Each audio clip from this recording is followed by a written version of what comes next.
My wife's voice has been calling me from the woods every night. She died 3 years ago. We always wanted a quiet life. That's why we built this cabin. Nestled between a wall of pine trees in a quiet part of Oregon, no neighbors for miles.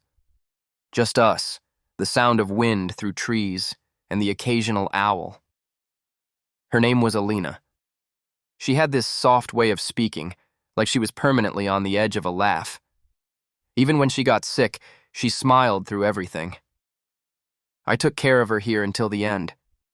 She passed in our bedroom, in my arms, watching the snow fall.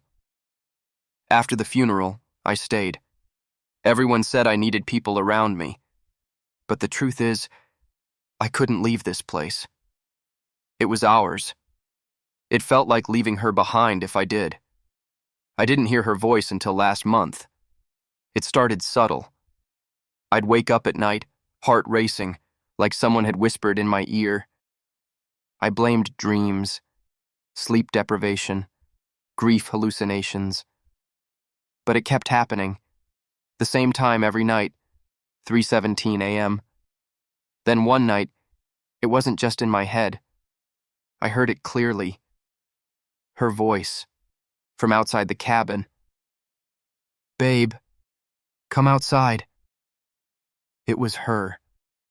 Same tone, same rhythm. The way she used to call me when she was tending to the garden and needed help lifting something heavy. Like she expected me to step out and find her standing there in muddy gloves and a half-laughing smile. I didn't move. Just stared at the door, waiting for the second call. Nothing. The next night, same time. Only this time she said, "I need you."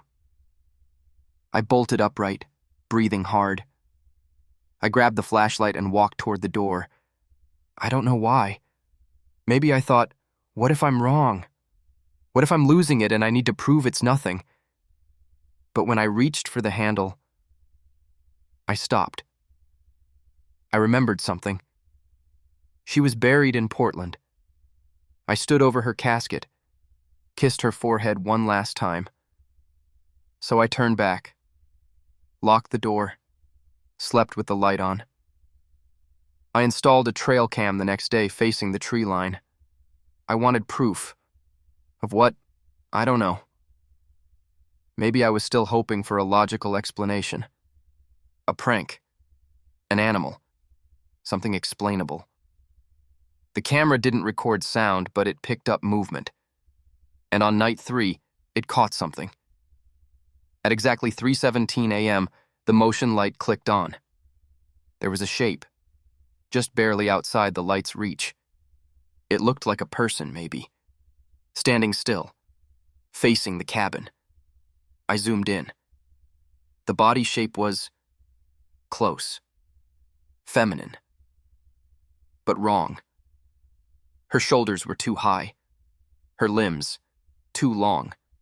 Not deformed exactly, just off, like someone trying to mimic a person without understanding how bones work. Night 4, the voice was louder, closer. It was angry this time. "Why won't you come out?"